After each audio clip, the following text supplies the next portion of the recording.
All right, so jumping into the video today, what a beautiful background we have here.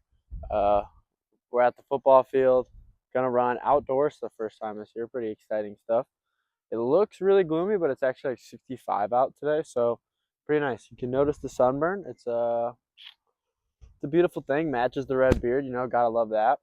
Just hit the mic. Sorry for killing your ears, but yeah, excited to be outside. Excited to see what I can run outdoors. Times are typically faster. We also have a better track outside, so it's gonna be nice to be able to use that. Um, Exciting, very high intensity sprint day today. I do have a reason for why I have not been uploading. That's because I took I took a week off. Um, because I went out, tried to run some 40s, felt awful, awful, horrible. The body felt really just dead and tired. Times were also bad. Um, which makes sense. It was the end of spring ball. I just did an intensification phase during spring ball, which was kind of crazy. But the idea was I was really going to put myself kind of down and train hard, and that would make our results go down. But then hopefully, like once we released, we'd have a huge bounce up. So let's go find out today. And then I got my program ready for the summer. We got like 2 weeks left of lifting in school, and then we're back to our own programming, which is really freaking exciting. I'm excited for my program this summer. I think it's going to be absolutely juiced, and we're going to get to like 21 miles per hour. Something crazy is the goal. I mean, if we could hit 21 miles per hour, y'all better make me famous. All right, we're going to make how I went from 18.5 to 21 miles per hour in one off season. I would be a legend. Can't even lie. I'm just going to give myself credit where credit's due if I make it there. But we'll see what we run today. It could be really crappy, and then, we're very off track for 21 miles per hour. But, that's just how the things go, and you just keep programming and changing things with however things feel. But my arms getting tired of holding this up because I don't have a tripod, which is also a step today. After I'm going to do this, I have to go get some stuff for some programs for my big bear training, so also going to go get a tripod. But let's get into our 3 tests. We're going to do 3 different tests today I'm going to do them every day, just athlete readiness 1, and to make sure we're going in the right direction. Our numbers should be, not every day it matters, but overall they should be trending in the right direction. So, without further ado, let's get into those tests after I get warmed up.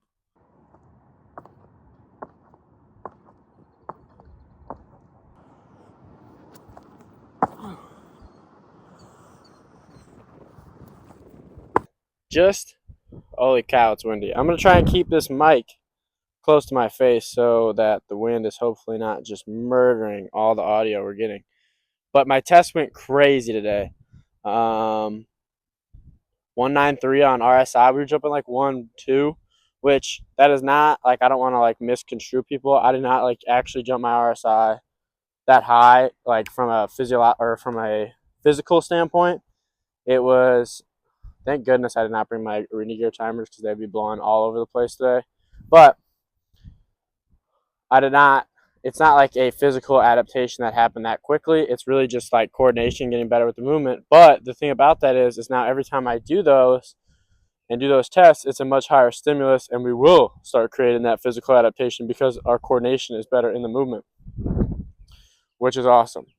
Vert was pretty good, 21 something, which I would equate to like, mid 30s on a jump mat, or like 32. I say it's like 10 inches higher if you do it on a jump mat, just based on the numbers I've got from jump mats with our track team and stuff, and the numbers that they've got on their output testing. I think it's about a 10-inch difference. Which one's more accurate? No idea. I think it's probably somewhere in the middle. And then broad jumped about 9 feet. I'm not going to call it 9 feet because I want to hit that on a tape measure, record it, and I will be juiced when I hit that number, but I know we're going to hit it soon. And I'm actually going to start putting a lot more broad jump stuff in my programs on a continuous basis because it's something that I want to improve on, just because it's not something that's particularly good, and it's a big tester of explosiveness and all that good stuff. So let's get better at it by doing it, right? Just makes sense. So do that, and then here we go. It's sprint time. So we're on 30-yard builds, 10-yard fly.